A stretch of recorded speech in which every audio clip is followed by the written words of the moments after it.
देख रहे हैं देश प्रदेश खबर। बने रहें हमारे साथ।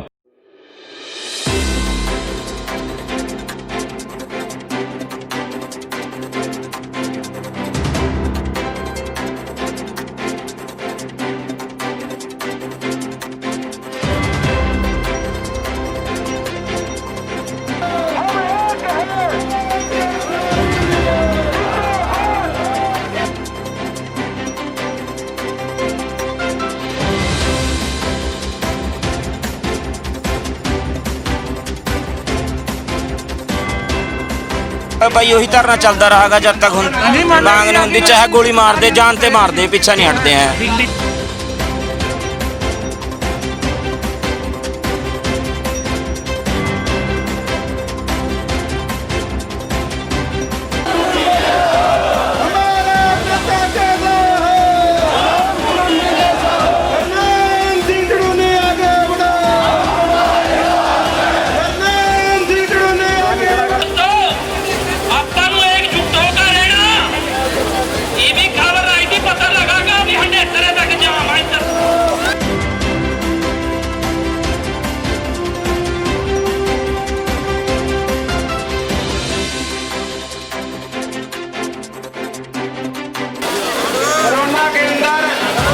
फैक्ट्रियां बंद हुई, नदियां नाले साफ हो गए, नदियां नाले पोल्यूशन तो आपके नाम जोड़ा जहां पोल्यूशन। हरियाणा में किसानों ने आज अपने दिए कॉल के अनुसार 3 घंटे तक हाईवे बंद रख 3 अध्यादेशों के खिलाफ सरकार को जमकर घेरा। किसानों के इस प्रदर्शन को विपक्ष ने भी अपना समर्थन दिया। अंबाला में किसानों ने अंबाला नारायणगढ़ हाईवे को बंद कर दिया व सड़क के दोनों ओर ट्रैक्टर ट्राली लगा किसान धरने पर बैठ गए। इस धरने में युवा भी काफी संख्या में पहुंचे और हाथों में बैनर लेकर सरकार के प्रति नाराजगी जाहिर की। किसान नेताओं का कहना है कि सरकार उनकी सिर्फ एक मांग मान ले, वे अपना आंदोलन समाप्त कर देंगे। किसान नेताओं ने मांग रखी कि सरकार एमएसपी पर गारंटी लेते हुए कानून बनाए। जलवेड़ा भारतीय किसान यूनियन ब्लॉक 1 प्रधान, आज जो हमने सड़क रोकने का जो हमारा आंदोलन है, आंदोलन हमने पहले भी 3 आंदोलन पहले भी कर चुके हैं। जो 20 तारीख का ट्रैक्टर वाला था, उसके बाद 15 अगस्त का था, उसके बाद पिपली रैली थी। पिपली रैली में इस सरकार ने हमारे पर कुछ जातियाँ करी हैं, हमारे किसानों के ऊपर डंडे चलाए हैं और इस सरकार को पता नहीं था कि किसान संगठन इतना कमज़ोर नहीं होगा आपके दबाने से। ये किसान संगठनों किसान इनको दबाना चाहती है। हम अपनी मांगें मांगने के लिए किसी भी हद तक जा सकते हैं, हम अपनी मांगे मनवा के हटेंगे। हमारे जो अनिल पीजी हैं, जो अपने आप को गब्बर को आते हैं, जो हमारा प्रोग्राम है ना, प्रोग्राम तो हम और भी सड़कों में कर देते थे। हमने जान के ही जो अपने आप को दबंग नेता कहता है ना, हर झूठा नेता है कि एक दिन बयान देता है कुछ, दूसरे दिन है बयान कुछ। पहले तो कहता है लाठी चार्ज हो ही नहीं है, पहले तो इनका एक जुड़ता नहीं है किसी की भी, जितने भी हैं। दुष्यंत कुछ बोलता है और हमारे कृषि मंत्री कुछ बोलते हैं, धनखड़ जी कुछ और बोलते हैं। पहले इनको मैं कहना चाहता हूँ कि आप अपने विचार तो एक कर लें। एक विचार तो है नहीं पार्टी है किसी के भी। और जो किसानों के ऊपर आज ये काले कानून लेकर आई है, आज किसान अपने खेत में काम करने की बजाय सड़कों पर उतर आया है और इनकी सेहत पर कोई भी असर नहीं है। ये आगे से कहते हैं। कल हमारे जो तोमर जी हैं, कृषि केंद्र मंत्री, उन्होंने एक बयान दिया था। मैंने कहा था हम तो आपके 3 अध्यादेश मानने के लिए तैयार हैं, कृपया करके आप एक कानून हमारे लिए लगा दो, एमएसपी रेट की गारंटी का लगा दो। उसने आगे से क्या जवाब दिया था? वो कहता है, आपने भी देखा होगा टीवी चैनलों के माध्यम से, वो कहता है अभी हर एक चीज़ में थोड़ी कानून बनाया जाता है। इनके ऐसे ऐसे विचार हैं। उसने ये नहीं कहा भाई हम विचार करेंगे, आगे से बोल रहे हैं अभी इससे ये कानून बनाने जा रहे हैं। जो हमारे हक का कानून है वो तो ये मान नहीं रहे हैं। कल को कोई हमारी फसल लेकर चले जाए, क्या गारंटी है? सरकार गारंटी ले? अगर गारंटी सरकार ले तो हम आज ही अपने आंदोलन समाप्त कर देंगे। हमारे गुरनाम सिंह चलू ने भी कई बार कह चुके हैं भी आप सिर्फ एक ही मान लो, एक शर्त है हमारी। आज के किसानों के प्रदर्शन में युवाओं ने बढ़ चढ़कर हिस्सा लिया, जिसको लेकर हमने युवा किसानों से बात की तो 3 अध्यादेशों पर पूरी तरह से खफा दिखे और सरकार द्वारा दिलाए गए भरोसे पर विश्वास करने को बिल्कुल भी तैयार नहीं दिखे। उन्होंने कहा वे पीछे हटने वाले नहीं हैं। नहीं मानती क्या करना? भाई यही धरना चलता रहेगा जब तक मांग नहीं होती, चाहे गोली मार दे, जानते मार दे, पीछा नहीं हटते हैं। बिल्कुल लेने पड़ेंगे, किसान विरोधी हैं भाई। सर मैं गरनाला गांव से आया हूं। ये जो तीनों अध्यादेश सरकार लेकर के आई है, ये किसानों के खिलाफ हैं और किसान इस चीज़ का विरोध करते हैं। जो ये किसानों को बोल रहे हैं कि ये आपके लिए फ़ायदेमंद है, ऐसा कुछ नहीं है। इसमें टोटली जनता का नुकसान होगा। जितने भी ये किसान, मजदूर, व्यापारी जितने भी हैं, इसमें सबका नुकसान होगा। अकेला जिम्मेदार नहीं जाएगा, किसान नहीं जाएगा इसमें। बस ये कारपोरेट को फायदा पहुंचाने के लिए बिल्कुल भी नहीं देंगे सर। अगर एक बार मंडी करने गया तो एमएसपी नहीं मिलेगी। एमएसपी का तो ऐसा है कि अगर बाहर से व्यापारी आएंगे, वो खेतों से उठाएंगे, वो कहाँ से एमएसपी दे देंगे? पैन कार्ड पे कोई खरीदेगा, वो एमएसपी कहाँ से देगा? वो तो यही बोलेगा कि मैं एमएसपी नहीं दे सकता, क्योंकि ये तो कानून में लिखा ही नहीं है। कानून में कहीं लिखा थोड़ा है। कोर्ट में नहीं जा सकते। ये सिर्फ ये जो 3 अध्यादेश आए हैं, इसमें ये लिखा नहीं हुआ कि इसमें हम आपको एमएसपी देंगे। अगर ये इतना ही किसानों के लिए फ़ायदेमंद है तो एक लाइन लिखवा दीजिए ना, भी एमएसपी से नीचे ये कोई भी व्यापारी खरीद नहीं सकता। बस इतनी सी मांग है। सर रोड तो इसलिए जाम करना पड़ा है कि आपको पता ही है, सरकार ये 3 काले कानून लेके आई है। ये मतलब जिम्मेदारों को ख़त्म करने में लगी हुई है। जिस हिसाब से ये कर रहे हैं, जिस हिसाब से तो जिम्मेदार अपनी ही ज़मीन के ऊपर मजदूरी करने के लिए हो जाएगा। रोटी के डिब्बे ये हमारे हाथों में दे देंगे। और जो ये 3 अध्यादेश हैं, इसमें किसान, मजदूर, आड़ती, इनका तो नुकसान है ही है। आम आदमी की जनता के ऊपर भी इसका बहुत ज़्यादा असर पड़ेगा। असर इसलिए पड़ेगा क्योंकि जैसे आपको पहले पता होगा, कर्नाटक, महाराष्ट्र में दालें जो 40-45 रुपये किलो वाली थी, वो 200 रुपये बिकी है। ऐसे ही अब यहाँ हरियाणा में भी होने जा रहा है। जैसे गेहूँ और चावल हैं, इसको व्यापारी खरीद के स्टॉक कर लेगा, फिर घाटा दिखा के कि बाज़ार में इतना माल नहीं है। उसके बाद ये 18-19 रुपये, 20 रुपये की गेहूँ और चावल बिकने वाला इसको 200 रुपये, 250 रुपये में बेचेगा। और दूसरी बात ये है कि जैसे अब ये कह रहे हैं कि व्यापारी जो हम ये 3 कानून लेके आए हैं कि इसमें किसानों को ये फ़ायदा होगा कि किसान अपना बाहर बेच सकता है अपनी फसल।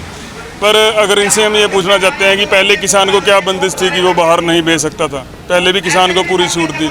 ये सिर्फ ये है, मोदी सरकार इन लोगों को बेवकूफ़ बना रही है, जिम्मेदारों को, किसानों को, आड़तियों को, और इसे तीनों खत्म हो जाएंगे। किसानों द्वारा 3 घंटे की इस चक्का जाम को विपक्षी पार्टियों ने भी अपना समर्थन दिया और सरकार पर गंभीर आरोप लगाए। अंबाला में मुलाना विधानसभा से कांग्रेसी विधायक वरुण चौधरी और इनेलो से प्रदेश प्रवक्ता ओंकार सिंह समर्थन देने पहुंचे। इस आंदोलन को भड़काने के आरोप विपक्ष पर लग रहे हैं, जिस पर कांग्रेसी विधायक ने कहा, यहां भाजपा के लोग भी समर्थन देने पहुंचे हैं। देखिए, ये जो विधेयक है, इसके अंदर कहीं एमएसपी का नाम नहीं लिखा हुआ। हम ये कह रहे हैं कि एक लाइन आप जोड़ दो, क्यों नहीं जोड़ते? और इसके लिए हम किसान के, गरीब के, आड़तियों के हक में सड़कों पर खड़े हैं। और जब तक इनके अंदर एमएसपी का नाम नहीं जुड़ता, ये संघर्ष हम जारी रखेंगे। हमने गवर्नर साहब को भी मिलके ज्ञापन दिया है कि विशेष सत्र बुलाया जाए, जिससे कि साफ हो कि हरियाणा में कौन इस विधेयक के पक्ष में है और कौन इन विधेयकों के पक्ष में नहीं है। सर, ये भी एलिगेशन आए कि ये प्रायोजित जो है कांग्रेस का है, इस तरह के एलिगेशंस भी आए। देखिए, आप मेरे साथ हैं, हजारों साथी यहाँ पे खड़े हैं। ये किसानों का संघर्ष है, गरीबों का संघर्ष है, मजदूरों का संघर्ष है। आप यहाँ खड़े हैं, हर पार्टी का व्यक्ति यहाँ मौजूद है, बीजेपी तक के व्यक्ति यहाँ पे पार्टी के मौजूद हैं। आप खुद पता कर लीजिए, ठीक है ना जी। और हम तो कह रहे हैं कि आप एमएसपी जोड़िए, एमएसपी इन विधेयकों में लिखिए, जिससे कि किसानों को भी संतुष्टि हो जाएगी। क्यों नहीं लिखते आप? क्या हर्ज है? जब इतना बड़ा विधेयक लिखा है, बिल बनाया है आपने, तो एमएसपी लिखने में हर्ज क्या? ये कहते हैं हमारे ऊपर विश्वास करो। भाई, विश्वास तो 15 लाख का भी किया था जनता ने। विश्वास तो कई बार कर लिया, कितनी बार विश्वास करेंगे? भाई, ये तो मशहूर है कि ये जुमला पार्टी है, तो जुमला पार्टी का विश्वास कैसे किया जाए? जब इतनी बातें लिखी हैं तो एक न्यूनतम समर्थन मूल्य भी इसके अंदर जुड़ना चाहिए। देखो, हमारी पार्टी इनेलो पार्टी पहले दिन से किसान के साथ है और ये देश की विडंबना है कि आज देश का अन्नदाता सड़कों के ऊपर है। और मैं सरकार को चेताना चाहता हूँ कि जब अन्नदाता सड़कों पे आ जाए तो जड़ से उखाड़ देगा तुम्हारे को। इसकी जो भी मांगे अन्नदाता की माननी चाहिए। इनेलो हर तरह इनके साथ है। और ये जो 3 अध्यादेश लेके आए हैं, मैं कहता हूँ खुले मंच के ऊपर आप बहस कीजिए। लोकतंत्र है भारत में, कोई राजतंत्र नहीं है। यहाँ राजा माँ के पेट से पैदा नहीं होता, जनता बनाती है। इन्हीं लोगों ने बनाया राजा। अगर ये लोग दुखी होंगे तो उस राजा को जड़ से उखाड़ देंगे। ये तीनों के तीनों अध्यादेश टोटल किसान विरोधी भी हैं और आम जनता के विरोधी हैं। आप ये बात देखो, जब उन्होंने आवश्यक वस्तु अधिनियम में संशोधन करके भंडारण की लिमिट को ख़त्म कर दिया तो बड़े बड़े व्यापारी अपने पास वो भंडारण कर सकेंगे। किसान के पास तो इतनी योग्यता ही नहीं है, इतनी क्षमता ही नहीं है कि किसान अपनी फसल को घर पे रख सके। जब किसान की फसल मंडी में आती है तो उसके ऊपर कई तरह से बोझ होते हैं, कई तरह के कर्जे होते हैं। वो तो अपनी फसल को उसी दिन बेच के अपने कर्जों से निजात दिलाना चाहता है। लेकिन इन्होंने जो भी अध्यादेश लागू किए हैं सिर्फ अडानी, अंबानी और बड़े बड़े उद्योगपतियों के लिए किए हैं। दूसरा अध्यादेश ये कहते हैं कि बाजारीकरण की व्यवस्था खुली कर दिया, एक देश एक बाजार। में कहता हूँ अच्छी बात है, लेकिन आप ये देखो, हमारा किसान जिसके पास 5 एकड़ 2 एकड़ ज़मीन है, वो अपनी फसल क्या अमेरिका जाके बेचेगा? वो तो अपनी फसल अंबाले वाला अंबाले ही बेचेगा, शाहपुर वाला शाहबाद वाला शाहबाद बेचेगा।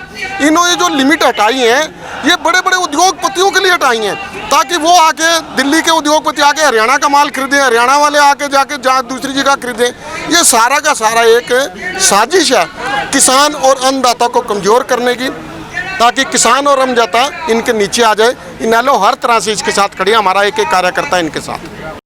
हरियाणा के गृह मंत्री अनिल विज ने किसानों के रोड जाम करने पर चिंता जताई व इसका जिम्मेवार कांग्रेस को ठहराया। विज ने कहा, हमने किसानों से कहा है अगर वह रोड जाम करना ही चाहते हैं तो करें, प्रजातंत्र में उनको यह अधिकार दिया गया है। लेकिन आज आम स्थिति नहीं है रोड जाम किया जा सके, क्योंकि कोरोना जैसी महामारी फैली हुई है, मरीज आ जा रहे हैं, दवाई सड़क के रास्ते से आ रही है, इसलिए रास्ता जाम न करें। आज देश कोरोना संकट से गुजर रहा है, किसान भाई प्रदर्शन करें, हमें उससे कोई एतराज नहीं है, लेकिन रास्ता जाम न करें। विज ने कहा कि पुलिस पूरी तरह से सतर्क है कुलदीप बिश्नोई के इस बयान पर कि अगर किसानों को हाथ लगाया गया तो वह हाथ काट देंगे, पर गृह मंत्री अनिल विज ने कहा कि कांग्रेस तो आग लगाना चाहती है, कत्लेआम करना चाहती है, लेकिन आज का किसान समझदार है और वह इनकी बातों में नहीं आएगा। देखिए, विपक्ष हर अच्छे काम में रुकावट डालना चाहता है। किसानों की भलाई के लिए ये बिल लाए गए और कांग्रेस पार्टी ने भी अपने घोषणा पत्र में इनका जिक्र किया था, लेकिन अब हम ले आए हैं तो स्वागत करने की बजाय वो विरोध कर रहे हैं, किसानों को भड़का रहे हैं, गुमराह कर रहे हैं। हमने किसानों को कहा है कि अगर वो विरोध करना भी चाहते हैं तो करें, प्रजातंत्र में उनको अधिकार दिया गया है। लेकिन आज आम स्थिति नहीं है, आज महामारी फैली हुई है, आज मरीजों का आना जाना है, दवाइयाँ आनी हैं। आज आप रास्ते जाम मत करें, आप प्रदर्शन करें, हमें उससे कोई इतराज़ नहीं है, लेकिन हमने अपील की है कि वो रास्तों को जाम मत करें। लेकिन नहीं, हमारी पुलिस पूरी तरह से सजग है और तैयार। कांग्रेस का कहना है पूर्व डिप्टी सीएम चंद्रमोहन का कि अगर इनको हाथ लगाए तो बाजू काट दिए।